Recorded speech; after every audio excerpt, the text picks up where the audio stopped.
This episode is exactly what I wanted to see, with Endeavor's plotline coming to a decent stop for at least his family's story. I said it multiple times throughout this season, that Endeavor at this point might be my favorite character that the show has to offer, given the focus that's been given to this kind of like abuse story and where he's gonna go from here. Tasked at being the number one hero, feeling like he didn't earn it, but rather was just given it once the number one had to retire. And seriously, that moment where he admits that he doesn't want forgiveness, he just wants to atone, is one of my favorite My Hero Academia moments to date. That really took me by surprise, because really I thought if there was one point that maybe this son would give him a shot, maybe not fully forgive, because given what we've seen, that doesn't seem like it would fit the writing, because it's been pretty damn good quality for how they've handled this entire abuse story.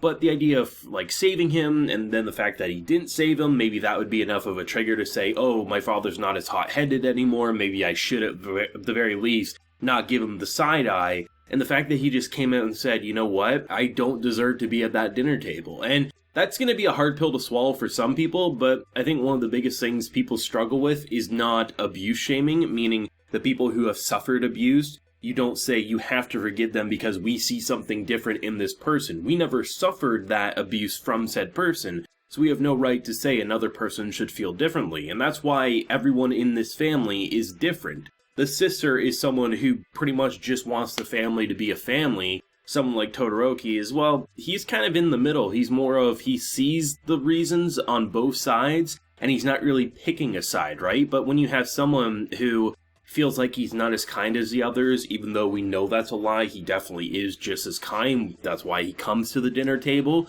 The fact that he feels so, like, the whole reason why, you know, my best friend, my brother, is no longer with us is because of you, it's understandable. And I think it's a pretty nice, I think, shocker that the whole dream sequence that Endeavor's been talking about, the, like, I see them at the table, they're all happy, but I'm never there. That's not him saying, I wish I could be there. That's him coming to the conclusion that it's time for me to move on, get them a house that's better for them, and I'll stay here. And, you know, maybe in time things will change, or maybe they won't. But I think that's a pretty damn powerful moment for a battle shonen. I've never seen a battle shonen take a character like Endeavor and then give him such baggage, and rather than saying, oh, because he did some nice things, everyone forgives him, they actually made it pretty realistic and complex, and really, I don't know when the next time I'm going to see a character like Endeavor pop up in a show like My Hero Academia. Hell, even removing ourselves from, like, the battle shonen genre, that type of character writing you just don't see in anime. And honestly, I can completely understand. I think it was, like, 3 years back when this content happened in the manga? A couple years back? I remember there was always those hot debates on Twitter and the internet in general that, there was like, if you like Endeavor, you're an abuser, or this or that. But then I also saw many people with the argument of like, I don't know when I'll ever see a character like Endeavor again. And I was like, I don't know what the hell that means, because at the time I just kind of thought he was an asshole, and I can see why they're saying that now. This was an action-packed episode, this was an emotionally engaging episode, and while yes, we do have a 1 week break before the next one, which I believe is because of the Olympics, because there's going to be quite a few anime that have like an unexpected week break just because of the Olympics going on, of course. But it's interesting because this really feels like a good stopping point for Endeavor's storyline here, as then we probably go into some more insanity and kick off into whatever craziness people have been hyping up. I think it's actually kind of amazing to see the three students here, Deku, Bakugo, Todoroki, and just to see how much of a hero they've become. And I like how, I completely forgot about it, how Endeavor challenged them to beat him at least one time. And I love how someone like Bakugo, despite being the loudest character on screen, he could have an air horn buzzing the entire time and Bakugo would make sure he out-yells it.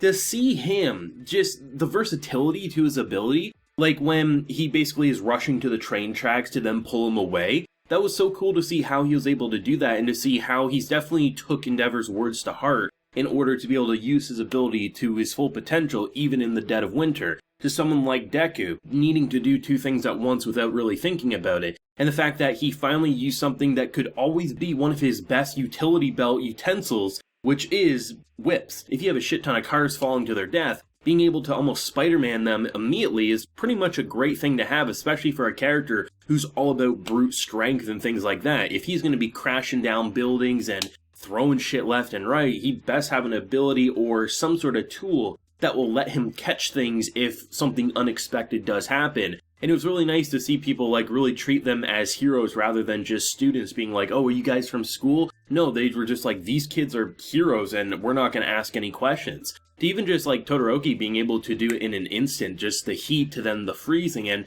the fact that this villain was so obsessed with Endeavor, at least the Endeavor that he used to know, that he was going to, like, that's all he wanted. He wanted to die. And to see the thirst for that, I had no idea what type of character we're gonna get with, like, the eye. They were just, like, really focusing on his stressed out eye. And the fact that once he realized that Endeavor was more focused about his son and being caring and loving, the fact that that crushed him, it's, like, so messed up. And it was interesting because when he brought up the topic of the creature, I think it was at the end of last season, if I'm remembering, when he destroyed that by basically sending it to orbit. He's like, I'm the same as that, you have to do the same to me, but heroes don't kill, that's supposed to be a rule. And I was really curious what we're going to build up, because I wasn't really expecting the students to be the one to save the day there, mainly because that's kind of been Endeavor's time to shine. And I was just thinking that he was going to kill and then that would maybe start a wedge again. But the fact that he was so scared that should he rush in that he would never forgive him, like it was enough to make him freeze, and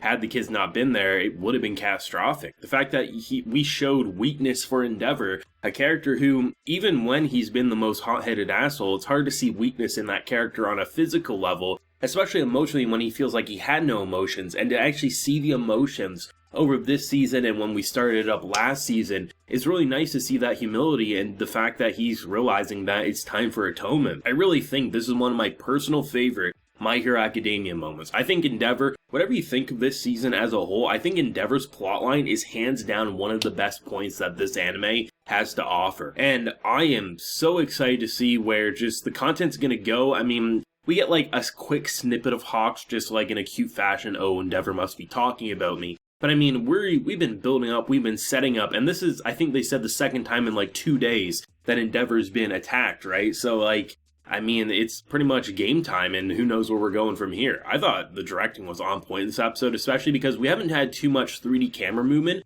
but when the train was moving and Bonko basically saved the day there, they had some pretty cool 3D shots there that blended so seamlessly and smoothly that you probably couldn't tell it was 3D unless you really pinpointed it. It's really good, and who knows where we're going from here. Let me know your thoughts and feelings on this week's episode. Did you enjoy the Endeavor content, or are you waiting for something else? Obviously, the answer will probably be My Villain Academia, but anything else you want to look forward to, let me know down below. Leave a like if you enjoyed, and subscribe if you're new around here. So until next time, everyone, please take care and have a good one.